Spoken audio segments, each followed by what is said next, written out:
Welcome back to Mike's in the Garden. We're here with my friend Sam Igo. Sam, what's happening? Hi, Mike. We're going to take a walk through my food forest today and get some helpful tips on location planting for some fruit trees, as well as what I'm doing right and what I'm doing wrong, because I've only been doing this for about 6 months. So, Sam, can you tell us a little bit about your company and what you do? Yeah, my company is Central Florida Abundance. I do edible landscaping and garden consulting. My main goal is really to help people grow their own food and also grow food for the environment. You know, we have lots of landscaping practices that really treat plants more as decorations than, parts of your, yard community. And I aim to get people more involved and, more have closer relationships with the plants in their yards, show them, how they're feeding the insects in their ecosystems, how those insects are feeding the animals, and then how those plants can turn around and feed you, either with just, vegetable gardening or growing medicinal herbs. It's feeding your body, feeding your mind. There's a lot of ways that our yards can be productive for us and help us live healthier lives. And I just aim to show people how to do that. Awesome. What are some of the ways that you are doing that? Is it through designing, installing? I mostly do installing, and then I do a lot of consulting work, helping people come up with ideas to, just implement on their own. I use regenerative practices. We focus on building soil. We don't grow plants. Plants grow themselves. They just need healthy soils to do that in. So if you provide them, with those healthy soil ecosystems, they're able to, grow healthy on their own. So we use lots of compost and, vermicast, as well as lots of deep mulching. In Florida especially, we have lots of sandy soils that people seem to want to just leave bare unless they're covered in grass. And they're really not conducive to a lot of the grass species that we want to grow. And so people end up with, patchy, sandy areas in their yards. And when you think about Florida as a natural ecosystem, it's a swamp. It's a forested swamp. There really shouldn't be exposed soils anywhere. It should all be either covered by a dense canopy or covered in leaf litter and mulch.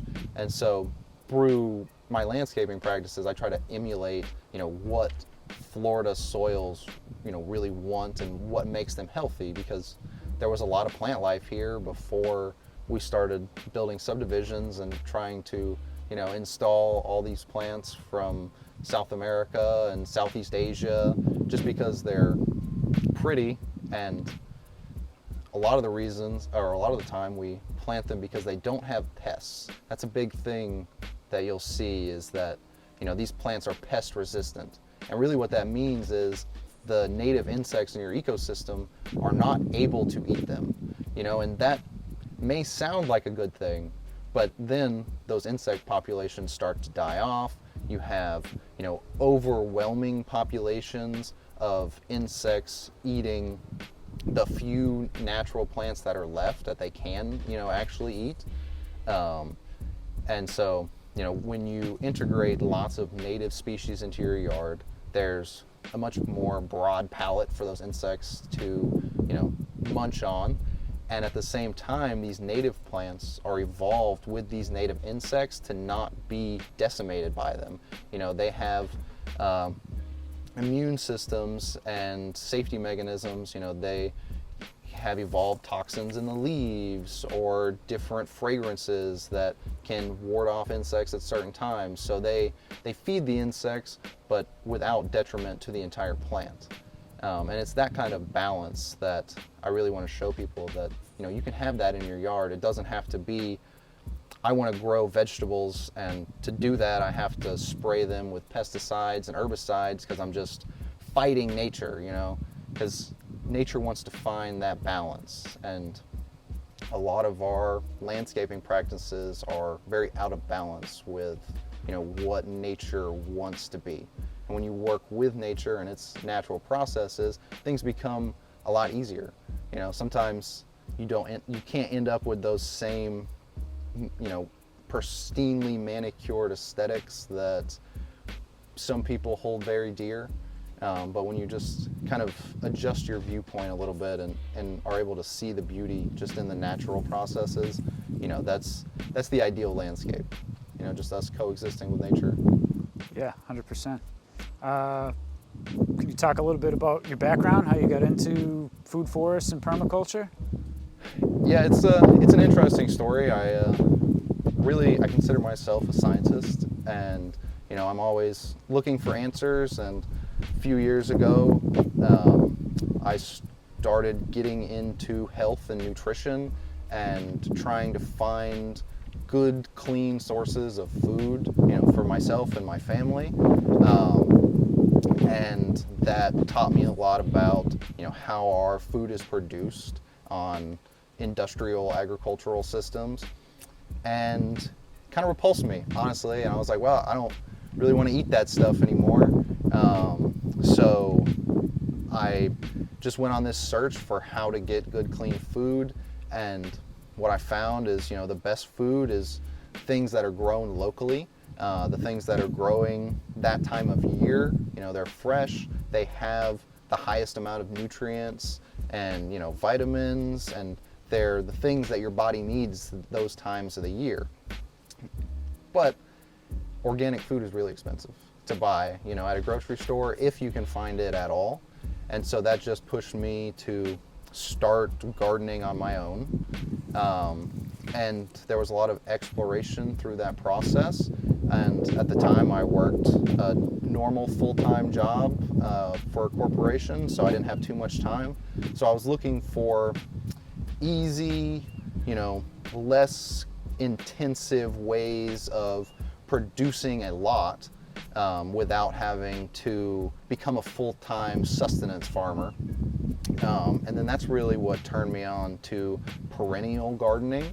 You know, you can plant plants once and they will produce for several years, or, you know, even sometimes decades, you know, when you're talking about trees.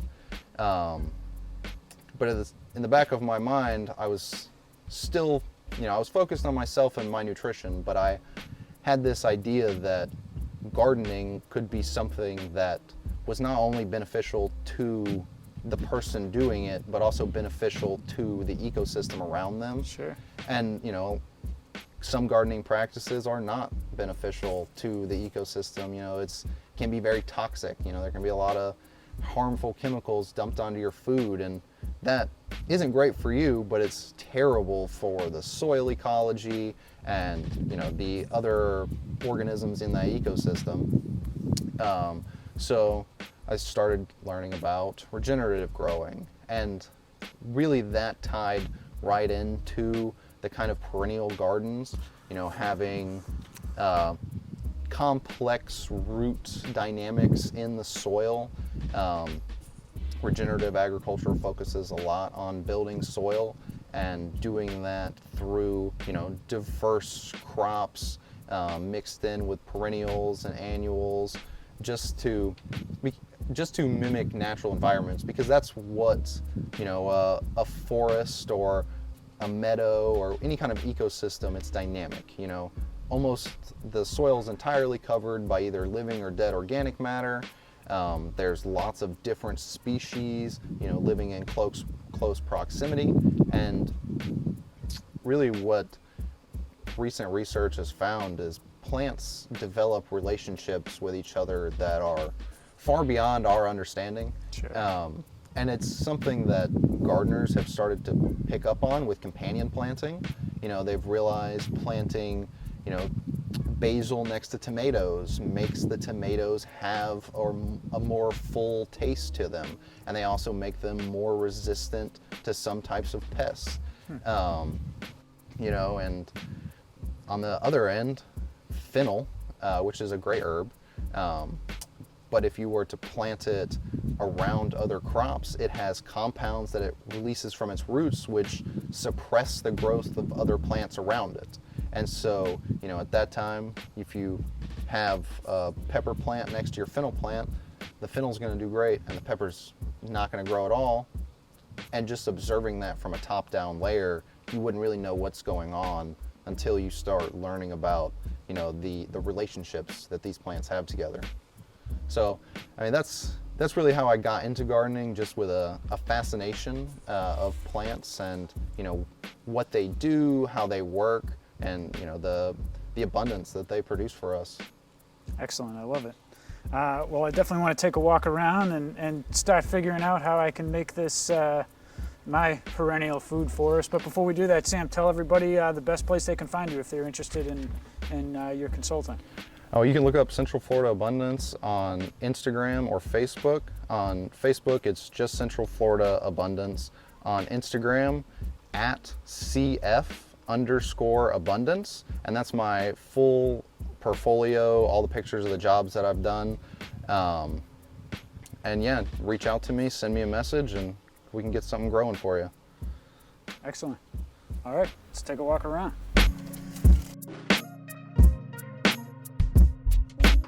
It's lost its leaves because leaves are the part of the plant where the water gets expelled from. Yeah, a little squishy, but not wrinkly yet. And they'll have 2 or 3 seeds in the middle. I think it'll come back. Sea grapes can respond to a real heavy prune. They can have all the foliage taken off and still, put out new growth. Maybe they do get a lot of water, but that water doesn't ever really sit in the root system.